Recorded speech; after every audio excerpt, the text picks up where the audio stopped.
Hello and welcome back to Tenant Talk, a show dedicated to providing insights and exchanging ideas on growing and operating a small business. If you're thinking 5% of what we make goes into marketing, that's 5% that you're investing back in the company to grow the company. In this season, we'll dive into various challenges businesses face, from networking to leasing space to recruiting talent and so much more. Every channel has appeal to a certain audience. It's not one channel that just works for everybody in every scenario. You'll find it here on Tenant Talk.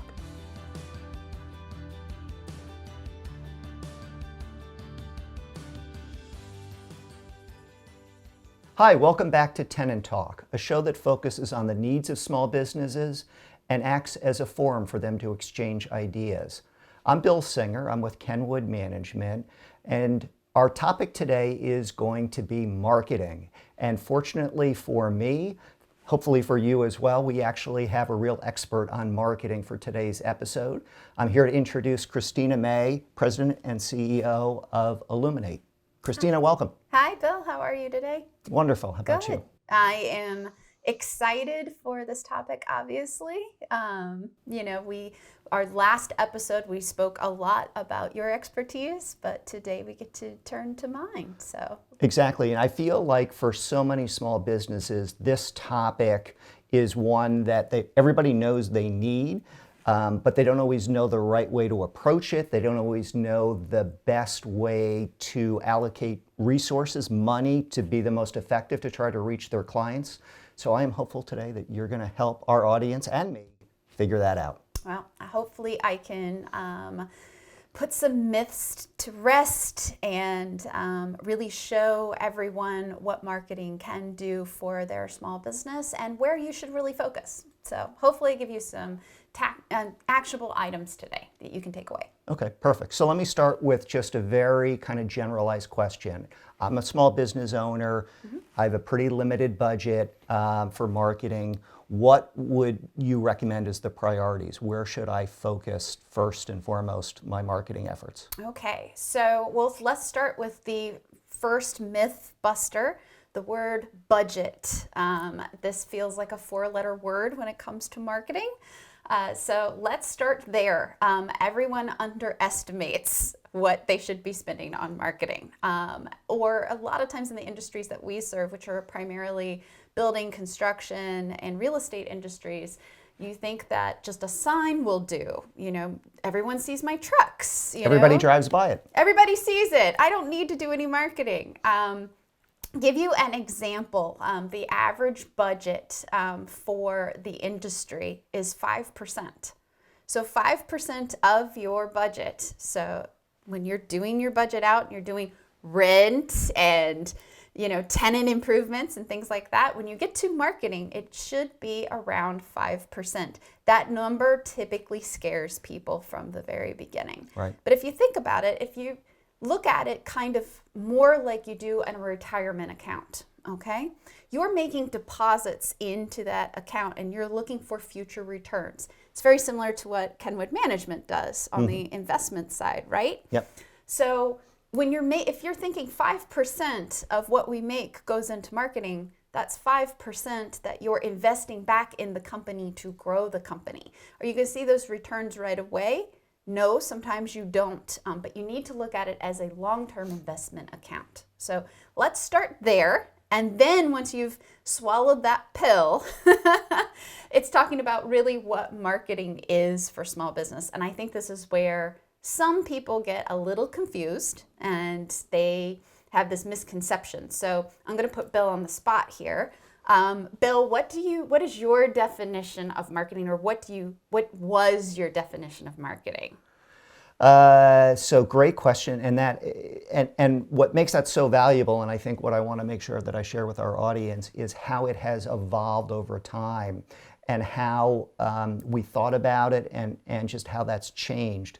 So when you and I first met, it was primarily an effort to update our website and maybe just start on a little bit of social media campaign. And it has evolved into so many additional things because, one, those first two things that I talked about are only outwardly focused, so it's only looking to our potential customers, our potential tenants, whatever it happens to be.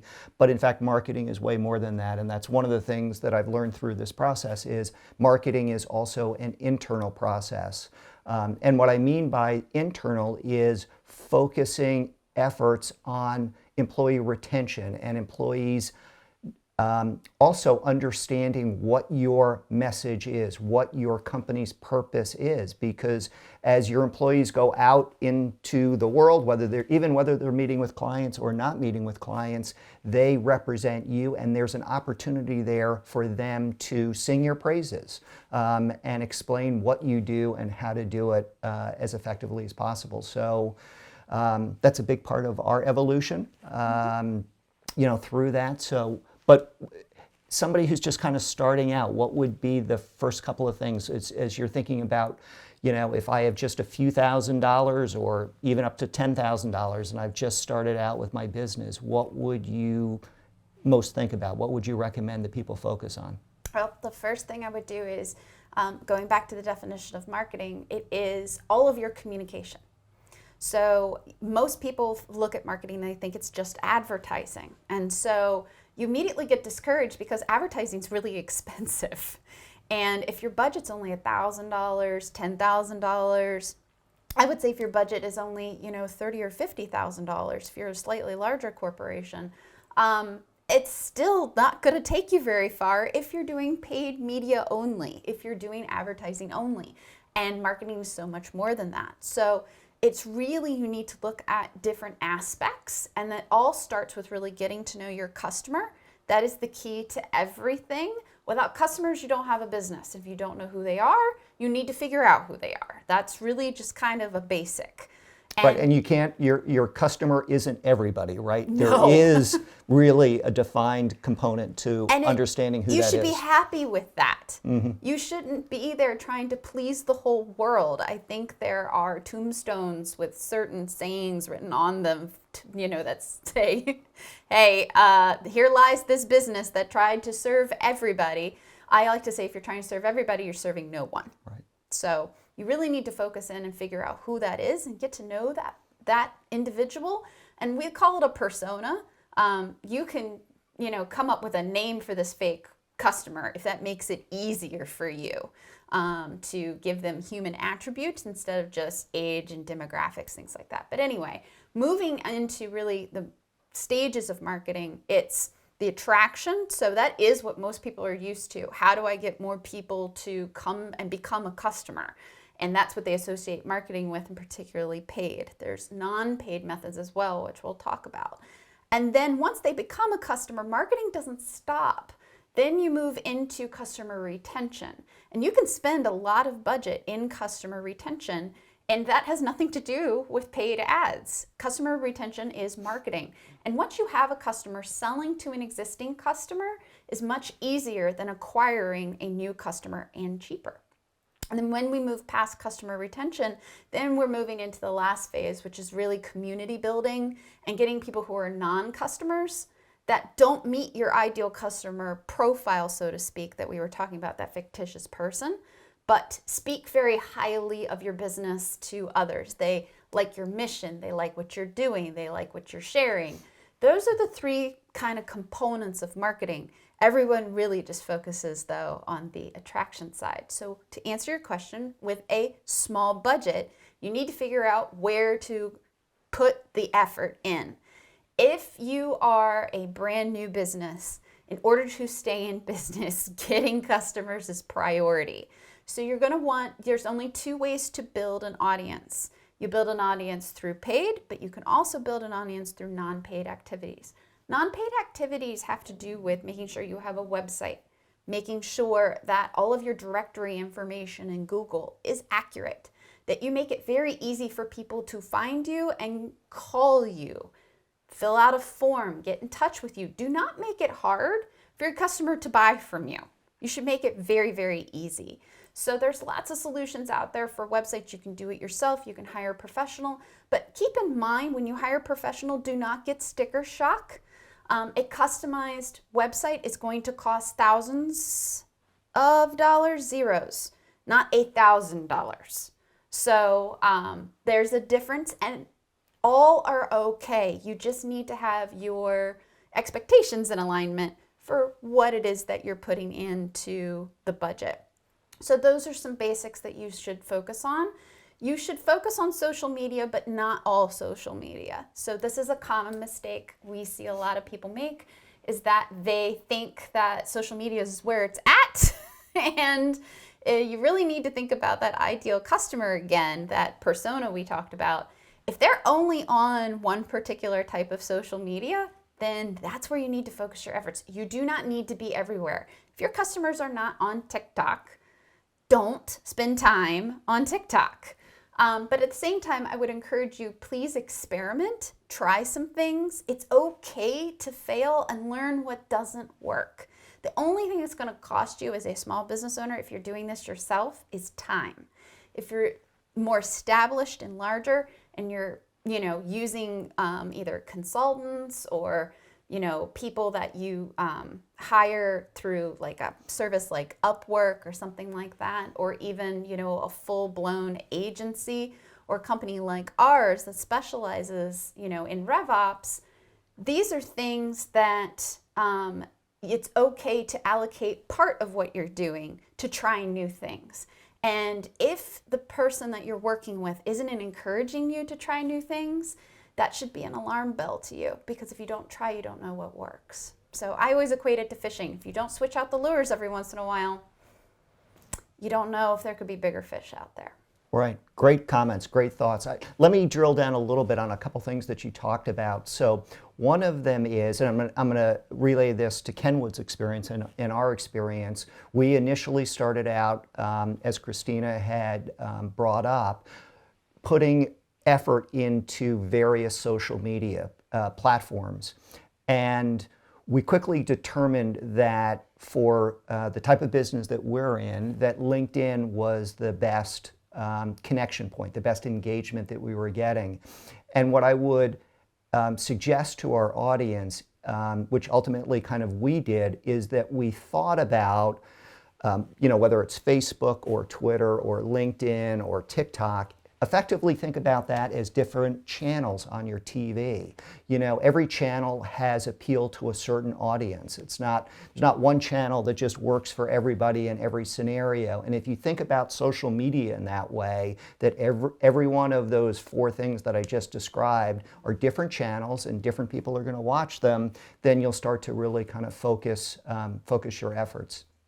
The other thing that I wanted to bring up that we've spent a lot of time on, that comes back to the non-expenditure part of what you were communicating earlier, is that we've spent a lot of time just writing articles, producing content, valuable content, that we've put out on our website to just further help engage people. Didn't have to pay somebody to do that. It was easy for us to do, and typically not very long. It might be 900 to 1,200 words, so not terribly long. But I think that as long as you do that kind of right on a regular, consistent basis, and you put out content that your customers, that other people who you're trying to connect with would find interesting, it's a very inexpensive way to build engagement. So absolutely. And to say that by inexpensive means it's still costing you your time to write the article.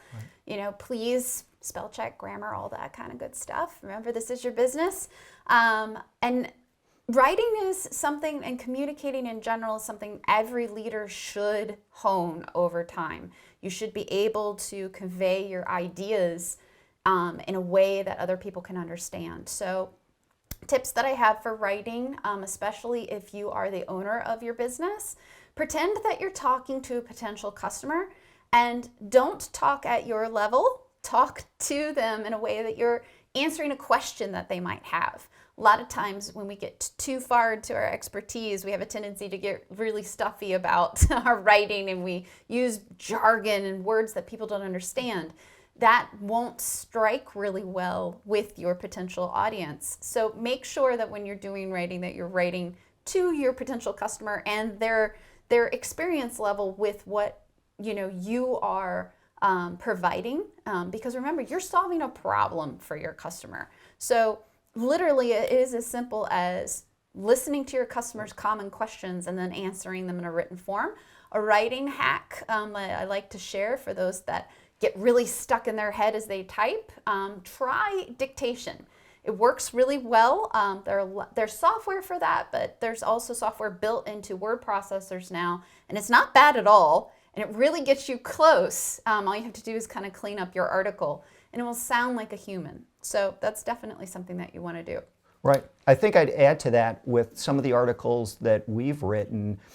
I had in my head certain topics, certain things that I thought I wanted to convey, but as I heard from our customers, as I talked to them, it was very interesting to learn what they had questions about, because that not only did I answer the question, but then I realized, oh, this would be a great topic to write about, because probably other people have similar questions. So if you kind of listen to your customers, listen to what they are wondering about, that can lead to writing content. Right. Yep. So I want to leave everyone with kind of a format for kind of what you should expect as a foundational marketing program. Everyone needs one that's in business. And I want to put the asterisks in this that all of these things take time to do. Eventually, as your business grows, you did not get into business to be marketing your business. So you should be looking to move these activities away from yourself and either hiring someone internally or hiring someone externally. I'm going to lean everyone towards externally. You would not bring a lawyer in-house full-time unless you were that large enough of a company. Bringing in a marketer full-time to do all these things, first off, they're not going to be good at every single thing. You're still going to need outside help. And that's probably one of the biggest misconceptions that we see, is that they think that, oh, well, I'll hire somebody to do all the things. And we're just not good at everything. It's a big industry. So your foundational marketing program should include accurate directory descriptions. So, Google My Business, which is actually currently getting renamed and phased into something else because Google loves to change everything.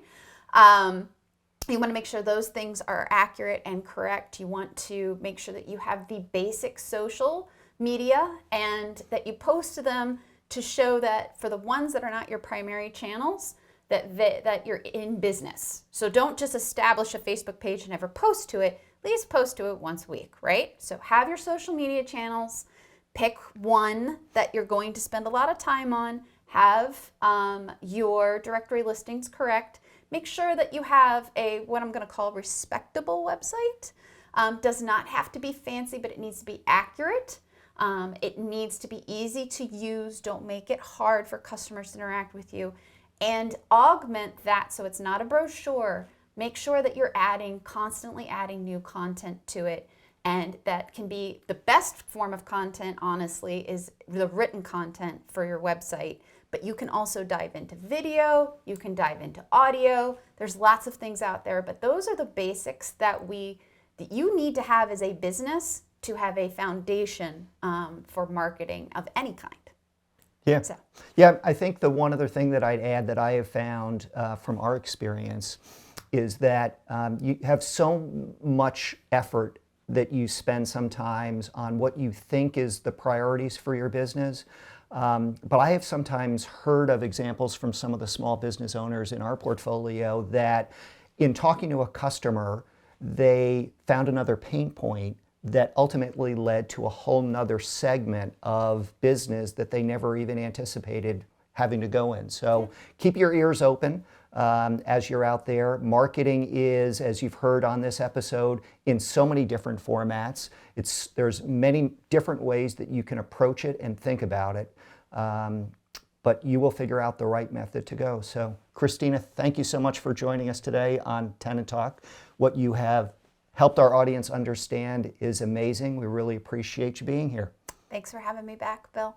Thank you. And if you'd like more information on marketing, on any of the other topics that we cover here on Tenant Talk, feel free to look at the show notes. There's lots of additional information that will refer you to. And thank you again for joining us today on Tenant Talk. We'll see you soon.